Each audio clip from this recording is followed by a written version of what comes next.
Well, there has been inevitable backlash online, fans accusing Disney of inserting unnecessary feminism into classic fairy tales. And this is despicable stuff because you're taking legacy property. Disney's Snow White remake is caught in a storm no one saw coming. Record-breaking backlash, a trailer going viral for all the wrong reasons, and a boycott shaking the company at its core. Bob Iger is scrambling to contain the fallout. But could this mark the end of Disney's golden era? Or is there more to this unfolding disaster than meets the eye? Policies hurt shareholders. In new SEC filing, Disney is now admitting that it's been slapped by its own customers for its far-left social and political... The Snow White live-action remake has become a magnet for controversy, setting new records for backlash in the film industry. Reports reveal the movie has flopped not once, but 5 times. In test screenings, a rare and alarming sign that audiences are rejecting it outright. Adding fuel to the fire, the trailer quickly became one of the most disliked videos on YouTube. This public outrage ignited a wave of online activism, with hashtags like #BoycottDisney and #NotMySnowWhite dominating social media. But this backlash isn't just about one film. It reflects a growing frustration with what many see as Disney straying from the magic and charm that once defined its legacy. Over the years, they've made a lot of classic films that stand the test of time, like Beauty and the Beast, Aladdin, Lion King, 101 Dalmatians. Disney's recent live-action remakes have been anything but smooth sailing, with each project stirring its own wave of controversy. Mulan faced backlash for deviating too far from the animated classic. Fans lamented the absence of the songs and Mushu, but the real outrage stemmed from its filming in Xinjiang, China, a region tied to human rights abuses. Then came The Little Mermaid, which split audiences over casting choices and drew mixed reactions for its CGI effects, with many feeling the underwater visuals lacked Disney's signature magic. Even the widely successful Beauty and the Beast wasn't spared. Its minor LGBTQ+ subplot sparked criticism from conservative groups, while Emma Watson's portrayal of Belle ignited debates over her vocal performance and acting. With each adaptation, Disney seems to drift further from its original enchantment, leaving longtime fans feeling increasingly alienated. Blatantly discriminates against whites, white men in particular. I think I'm sort of well prepared for it. I'm well positioned. Disney has increasingly embraced diversity, equity, and inclusion (DEI) initiatives, reshaping its storytelling to reflect a more modern and inclusive vision. While the goal seems to be broadening appeal, critics argue the execution often feels forced or performative. Instead of fostering unity, these changes have left many longtime fans feeling disconnected from the Disney they once loved. The backlash isn't limited to remakes. Ant-Man and the Wasp: Quantumania also faced criticism for scenes perceived as anti-police, as highlighted in reports from America First Legal.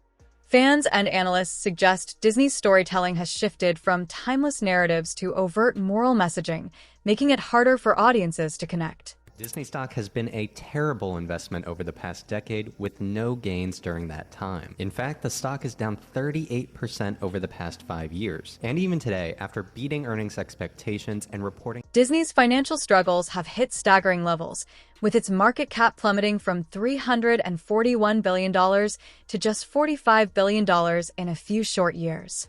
This sharp decline reflects growing dissatisfaction from both audiences and investors. What should have been a celebratory 100th anniversary instead became a year filled with PR disasters and underperforming projects. Frustrated shareholders are now openly questioning Bob Iger's leadership, with some even considering legal action, blaming mismanagement for the company's downturn. With stock value sinking and audience trust eroding, Disney faces an uncertain future. Once a powerhouse of entertainment, it now struggles to maintain its iconic status. Company said it was, quote, rethinking its use of dwarves in the Snow White and the Seven Dwarfs remake.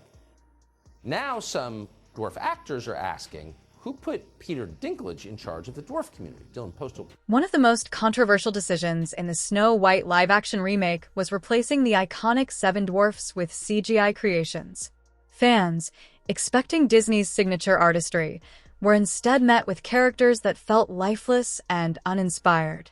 Outrage quickly spread, with many accusing Disney of prioritizing cost-cutting over creativity. The original 1937 Snow White captivated audiences with its heartfelt portrayal of these beloved characters, making this remake's approach feel like a betrayal. For longtime fans, this wasn't just a technical misstep.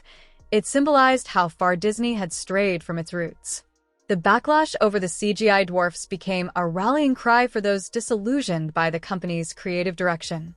Rachel Zegler, cast as Snow White, found herself at the center of the controversy after dismissing the original film as outdated.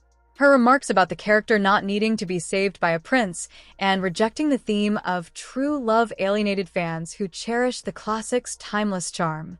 These statements only fueled the backlash, with many questioning her suitability for the role.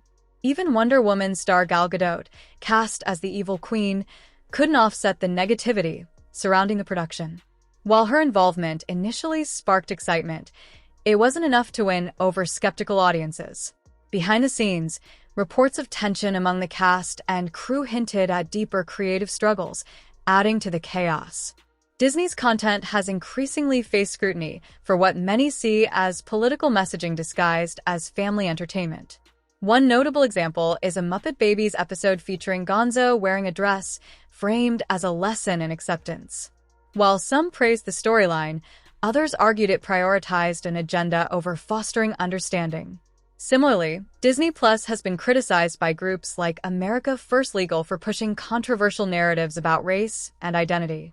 Critics claim these shows emphasize ideology over storytelling, sparking debates about their appropriateness for young audiences. As a result, more fans now feel that Disney prioritizes activism over engaging narratives, leading to growing frustration with the company's shift away from the timeless tales that once united audiences. During the Disney Renaissance, films like Beauty and the Beast, 1991, Aladdin, 1992, and The Lion King, 1994, captured hearts worldwide with their universal themes, stunning visuals, and unforgettable music. These classics resonated across generations by blending cultural influences with authentic and heartfelt storytelling. Disney explored complex themes, love, loss, and self-discovery, without alienating audiences. Now, fans are calling for a return to this approach, urging the company to move away from divisive live-action remakes and instead focus on original animated films that recapture Disney's signature magic. Bob Iger faces an uphill battle as Disney struggles with internal conflicts and widespread audience dissatisfaction. Critics suggest the company needs to pause its polarizing creative choices and realign with what made it an entertainment powerhouse. As the fallout from the Snow White controversy continues, many are questioning how it will impact Disney's ambitious future projects. With 2025 on the horizon, the company's ability to recover depends on reconnecting with its audience and returning to storytelling that resonates universally. Can Disney adapt, or will it remain stuck in its current cycle? Let us know what kind of video you'd like to see next in the comments below.